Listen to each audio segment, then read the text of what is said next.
there is an art association in England called Mad Arts who put money up to make that. So that is, as I say, spanking new. But if you turn it around, you can't say this is spanking new. So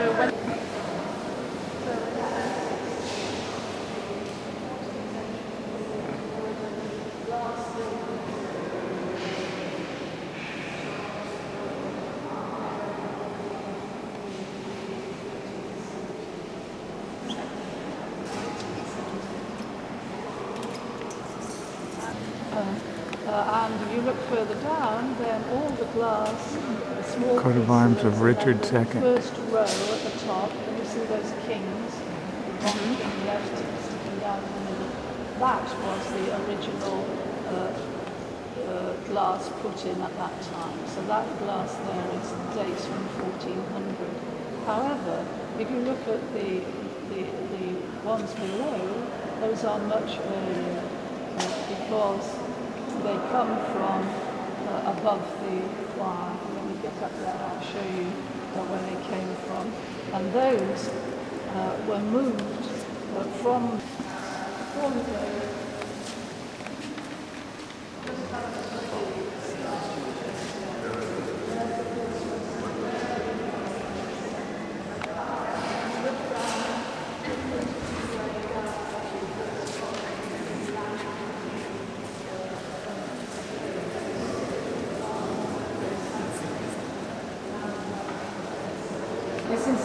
This is a chapel to St Augustine, but that isn't there.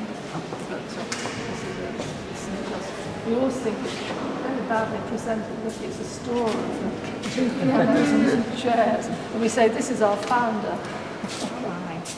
Anyway, if you look at the present Archbishop, Rowan Douglas Williams, who was made Archbishop in 2003. That's got a very hard job on, as you will all know. Right.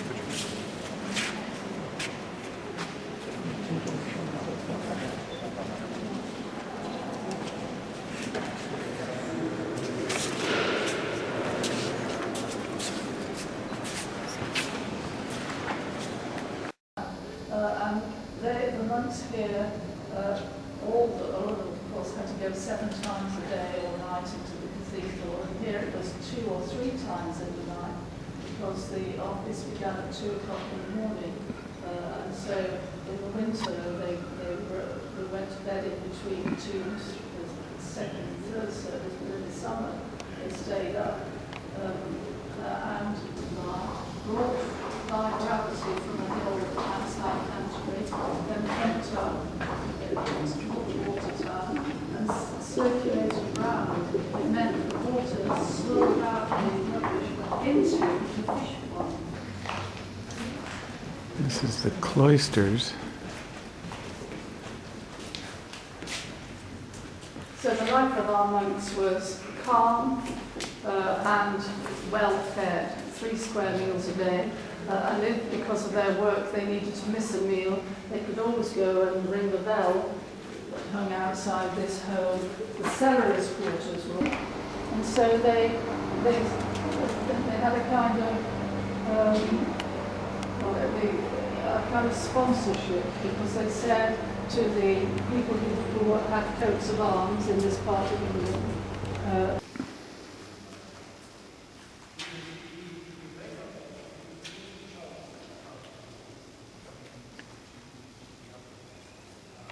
Queen Victoria being crowned.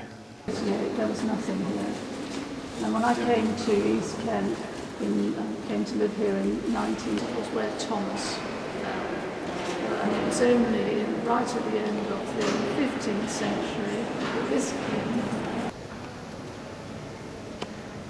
Belherry Tower was the last serious alteration to the cathedral, and was finished by 1500, and so it's unusual in that it's got beautiful fan vaults and decoration at the ceiling height, and then after that the tower was built and lined with bricks, Tudor bricks, which were fashionable and lighter than stone. And the bricks were drawn up from the floor of the cathedral with a treadmill. The stone chair, 1210. Each Archbishop of Canterbury sits in this once when he's first made Archbishop. After that, he sits in this.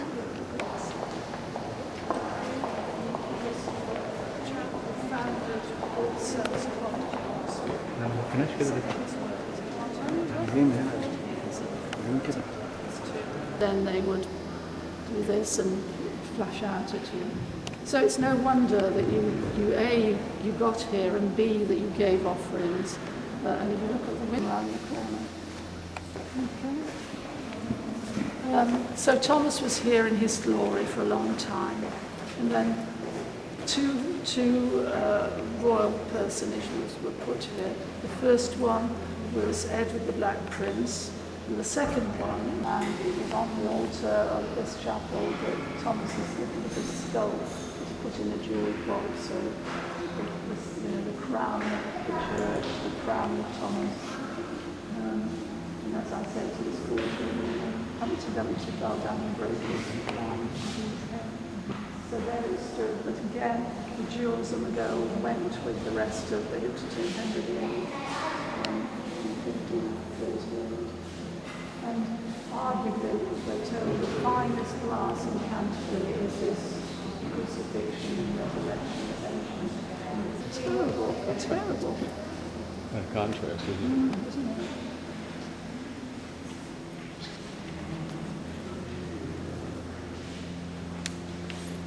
What's that, a miracle windows? These 6 and 6, these were all showing us the Sorry. stories. I'll tell you one of the stories.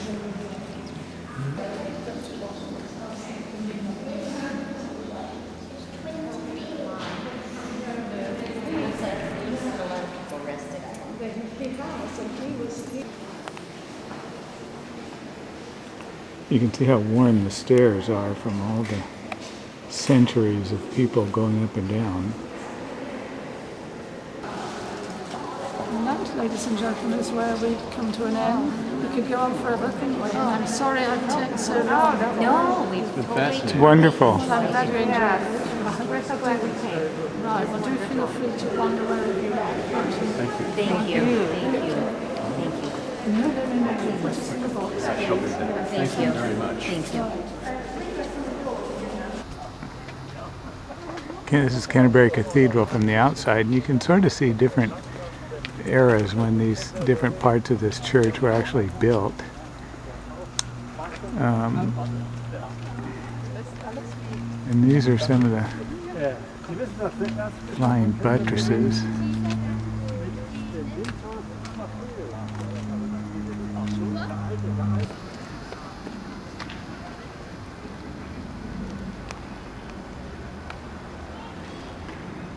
This is again the cathedral here.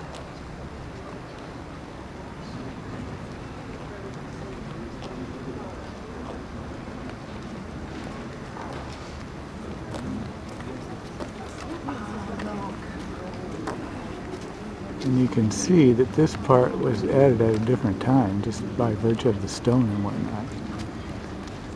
And then sweeping around.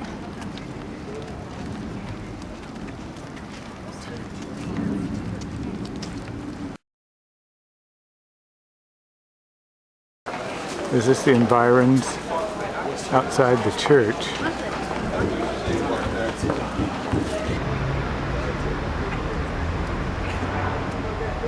happened in here? But we did see the hospital. Yes. And we took a picture of it.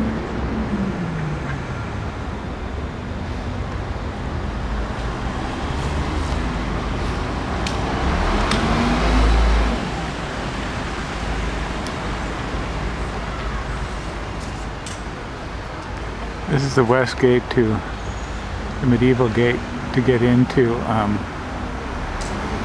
Canterbury.